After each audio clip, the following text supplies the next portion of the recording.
అవుతున్నా ఇంకా కొబ్బరి నీళ్ళు తాగుతూ ఏదో ఆలోచిస్తున్నాడు. ఏముంది, ఎప్పుడూ ఉన్నదే. సొసైటీలో ఉన్న ప్రాబ్లమ్స్ అన్నీ ఆలోచిస్తూ మార్పు తేవాలని కోరుకుంటాడు. అది సరే, ఇంతకు ఏ ప్రాబ్లమ్స్లో మార్పు రావాలని కోరుకుంటున్నాడు? అది ఎలా వస్తుందో చెప్పమాను.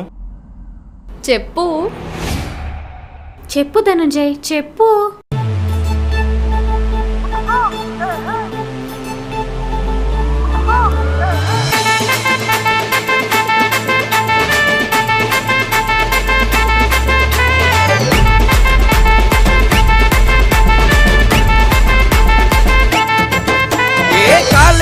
బాయ్ అంటూ కోరీలకు హాయ్ అంటూ పార్కుల్లో మీట్ అంటూ బారుల్లో సిల్లంటూ పేరెంట్స్ కు పువ్వెట్టే నిబ్బాలను నిలబెట్టి ఉతుకు పిండు ఆరే ఇక మారేదాకా కుమ్మే ఉతుకు పిండు ఆరే ఇక మారేదాకా